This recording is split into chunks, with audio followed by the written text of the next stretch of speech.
India ಮೈತ್ರಿಕೂಟ ಅದರ ಒಡಕು ಅದರ ಬಗ್ಗೆ ನೀವು ಸಾಕಷ್ಟು ಸಂದರ್ಭಗಳಲ್ಲಿ ಮಾತಾಡಿದ್ದೀವಿ. ಜೊತೆಗೆ ಏನಂತಂದರೆ ಯಾಕೋ ಇಂಡಿಯಾ ಮೈತ್ರಿಕೂಟ ಇದು ಬರಕತ್ತಾಗುವಂಥ ಲಕ್ಷಣಗಳು ಕಾಣ್ತಾ ಇಲ್ಲ ಅನ್ನುವಂಥ ಮಾತುಗಳೇ ಕೇಳಿಬಂದಿತ್ತು. ಅದರಲ್ಲೂ ನಮಗೆ ಈ ಸೀಟ್ ಬೇಕು, ನಿಮಗೆ ಈ ಸೀಟ್ ಕೊಡಲ್ಲ ಅನ್ನುವಂಥ ವಾದ ವಿವಾದ ಶುರುವಾಯಿತಲ್ಲ. ಅದಾದಮೇಲಿಂದ ಇನ್ನು ಸಮಾಜವಾದಿ ಪಾರ್ಟಿ ಅಂತಲೂ ಮೊದಲು ಏಕಾಏಕಿ ಪಟ್ಟಿನೂ ಕೂಡ ಬಿಡುಗಡೆ ಮಾಡಿಬಿಡ್ತು.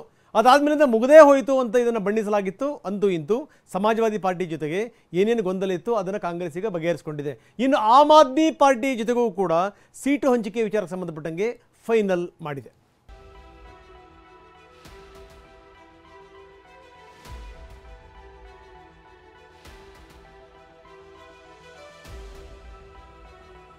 ಕಾಂಗ್ರೆಸ್ ಆಪ್ ನಡುವೆ ದೆಹಲಿಯಲ್ಲಿ ಸೀಟು ಹಂಚಿಕೆ. ಆಮ್ ಆದ್ಮಿಗೆ 4 ಕ್ಷೇತ್ರ, 3ರಲ್ಲಿ ಕಾಂಗ್ರೆಸ್ ಅಖಾಡಕ್ಕೆ. ಮುಂಬರುವ ಲೋಕಸಭೆ ಚುನಾವಣೆಗೆ ಆಪ್ ಮತ್ತು ಕಾಂಗ್ರೆಸ್ ಒಟ್ಟಾಗಿ ದೆಹಲಿಯಲ್ಲಿ ಸ್ಪರ್ಧಿಸಿ ಬಿಜೆಪಿಯನ್ನ ಎದುರಿಸಲಿವೆ.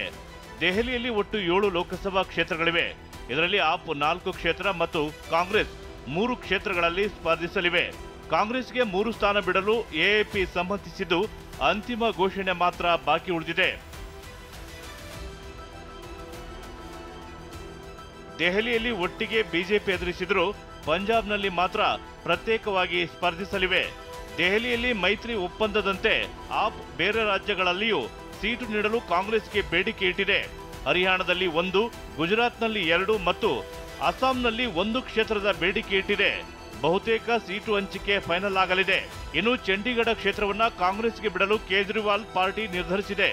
ಇಂಡಿಯಾ ಮೈತ್ರಿಕೂಟ ತೊರೆಯದಿದ್ರೆ ದಿಲ್ಲಿ ಸಿಎಂ ಅರವಿಂದ್ ಕೇಜ್ರಿವಾಲ್ ಬಂಧನವಾಗುವುದನ್ನ ನೋಡಲಿದ್ದೀರಿ ಅಂತ ಬಿಜೆಪಿಯಿಂದ ತನಗೆ ಬೆದರಿಕೆ ಮೆಸೇಜ್ ಬಂದಿತ್ತು ಅಂತ ಆಪ್ ಸಚಿವೆ ಅಶೀತಿ ಆರೋಪಿಸಿದ್ದಾರೆ.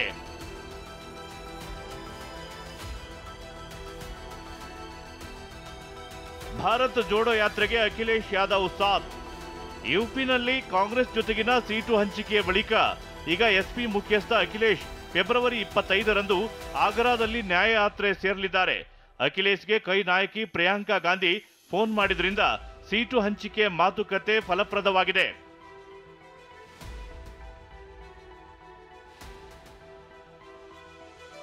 ದೆಹಲಿ ಅಬಕಾರಿ ನೀತಿ ಅಕ್ರಮ ಹಣ ವರ್ಗಾವಣೆ ಆರೋಪ ಪ್ರಕರಣದಲ್ಲಿ ಇಡಿ ಸಿಎಂ ಅರವಿಂದ್ ಕೇಜ್ರಿವಾಲ್ಗೆ 7ನೇ ಸಮನ್ಸ್ ನೀಡಿದೆ. ಫೆಬ್ರವರಿ 26ರಂದು ವಿಚಾರಣೆಗೆ ಹಾಜರಾಗಲು ಸೂಚಿಸಿದೆ.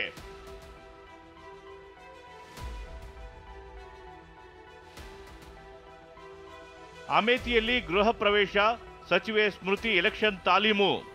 ಕೇಂದ್ರ ಸಚಿವೆ ಸ್ಮೃತಿ ಇರಾನಿ ಯುಪಿಯ ಅಮೇಥಿ ಲೋಕಸಭಾ ಕ್ಷೇತ್ರದಲ್ಲಿ ಫುಲ್ ಆಕ್ಟಿವ್ ಆಗಿದ್ದಾರೆ. ಸ್ಮೃತಿ ತಮ್ಮ ಪತಿ ಜುಬೇನ್ ಇರಾನಿ ಜೊತೆ ತಮ್ಮ ಗೃಹ ಪ್ರವೇಶ ಸಮಾರಂಭದಲ್ಲಿ ಇವತ್ತು ಧಾರ್ಮಿಕ ವಿಧಿಗಳನ್ನ ನೆರವೇರಿಸಿದ್ದಾರೆ. ಅಮೇಥಿಗೆ ಜೋಡೋ ಯಾತ್ರೆ ಎಂಟ್ರಿ ಕೊಟ್ಟ ಮೇಲೆ ಸ್ಮೃತಿ ಇರಾನಿ ಫುಲ್ ಆಕ್ಟಿವ್ ಆಗಿದ್ದಾರೆ.